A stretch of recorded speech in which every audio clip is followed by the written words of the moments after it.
எல்லாருக்கும் வணக்கங்க. Cardio work out பண்ணுறதுனால என்ன நன்மைகள் கிடைக்குதுன்னா இன்றைக்கி நம்ம பதிவில் பார்க்க போகிறோம்.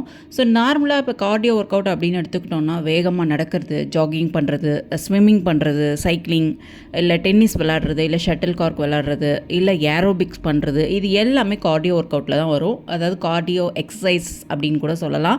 சரி, இதனால் என்ன நன்மைகள் கிடைக்குது அப்படின்னு பார்த்தோன்னா நம்மளுடைய உடல் எடை குறையிறதுல ரொம்ப ஒரு உதவியாக இருக்குது. அது மட்டும் இல்லாமல் நல்ல தூக்கத்தை கொடுக்குதுன்னு கூட சொல்லலாம். ஸோ இப்போ உடம்பு வந்து ஆட்டோமேட்டிக்காக இதெல்லாம் பண்ணும்போது டயர்டாகும். ஸோ அதனாலே வந்து நம்மளுக்கு ஒரு பீஸ்ஃபுல்லான ஒரு ஸ்லீப் கிடைக்குதுன்னே கூட சொல்லலாம்.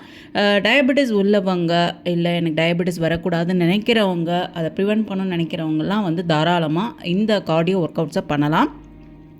அது மட்டும் இல்லாமல் இது பிளட் சப்ளை, பிரெயினுக்கு பிளட் சப்ளை அதிகப்படுத்துது. ஸோ அதாவது நீங்கள் வாக்கிங் பண்ணும்போதோ இல்லை ஜாகிங் இந்த மாதிரி கார்டியோ ஒர்க் அவுட்ஸ் பண்ணும்போது பிரெயினுக்கு பிளட் சப்ளை அதிகமாகும். ஸோ இதனால் நம்மளுடைய மென்டல் ஹெல்த் ரொம்ப நல்லாவே இருக்கும்னே சொல்லலாம்.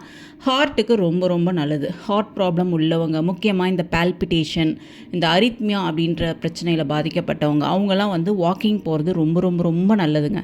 நீங்கள் மற்ற கார்டியோ ஒர்க் அவுட்ஸ் பண்ணலனாலும் அட்லீஸ்ட் வாக்கிங் பண்ணுங்கள். அதாவது 30 மினிட்ஸ்லேருந்து ஒரு 45 மினிட்ஸ் வரைக்கும் ஒரு பிரிஸ்காக ஒரு வாக் பண்ணுங்கள். உங்களுக்கு பிரிஸ்காக நடக்க முடியலன்னா பொறுமையாக கூட நடங்க, ஒன்றும் பிரச்சனை இல்லை. ஸோ உங்களுக்கு அதனால் வந்து எனக்கு பெனிஃபிட்ஸ் கிடைக்காம போயிடுமோ அப்படின்லாம் நீங்கள் பயப்பட வேணாம். உங்களுக்கு எந்த ஸ்பீடில் நடக்க முடியுதோ நடங்க, ரொம்ப ரொம்ப நல்லது. 30 to 45 மினிட்ஸ் நடங்க. ஸோ ஹார்ட் ப்ராப்ளம் உள்ளவங்களுக்கும் ரொம்ப ரொம்ப ஒரு பெஸ்ட்டு எக்ஸசைஸ் வந்து இது எல்லாமே தான்.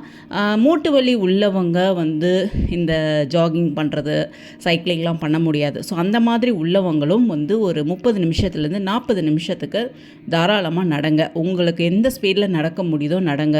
ஸோ இதுவே வந்து உங்களுடைய மூட்டு வலி வந்து படிப்படியாக குறைய ஆரம்பிக்கும். உங்களுடைய மூட்டுகளுக்கு ரொம்ப நல்லது. இதுவும் ஒரு பெஸ்ட் கார்டியோ ஒர்க் அவுட் தான். ஸோ இதை வந்து எப்போ பண்ணலாம் அப்படின்னு கேட்டிங்கன்னா, வெறும் வயிற்றில் பண்ணுறது ரொம்ப ரொம்ப நல்லது. சாப்பிட்டுட்டு பண்ணாதீங்க.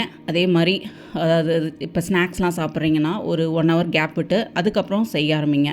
மீல்ஸ் எதாவது சாப்பிட்றீங்கன்னா 3 to 4 hours கழித்து ஒர்க் அவுட் பண்ணுற மாதிரி பாருங்கள். ஸோ அதுதான் நல்லது. எம்டி ஸ்டொமக்கில் பண்ணுறது ரொம்ப ரொம்ப ரொம்ப நல்லது. முக்கியமாக மார்னிங் பண்ணுங்கள், அது இன்னும் ஒரு எஃபெக்டிவான ஒரு இதாக இருக்கும்.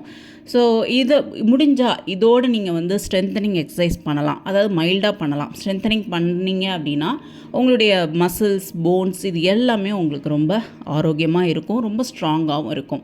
ஸோ கார்டியோ ஒர்க் அவுட் எல்லா மனிதர்களும் பண்ண வேண்டிய ஒரு முக்கியமான ஒர்க் அவுட், முக்கியமான எக்ஸசைஸ்னு கூட சொல்லுவேன். நீங்கள் மற்ற எதுவும் பண்ணுறீங்களோ இல்லையோ அட்லீஸ்ட் ஒரு வாக்கிங்காவது பண்ணுங்கள். அதை முடிஞ்ச வரைக்கும் பிரிஸ்க் வாக் பண்ணுறது நல்லது. இல்லை உங்களால் எந்த அளவுக்கு வேகமாக நடக்க முடியுதோ நடங்க. ஸோ இது வந்து ஒரு பெஸ்ட் கார்டியோ ஒர்க் அவுட் தான் நான் சொல்லுவேன். ஸோ என்னோடய எக்ஸ்பீரியன்ஸில் நான் சொல்கிறேன். ஸோ இது வந்து ஹார்ட் ப்ராப்ளம் உள்ளவங்க, டயபெட்டிஸ் உள்ளவங்க எல்லாருமே ட்ரை பண்ணி பாருங்கள்.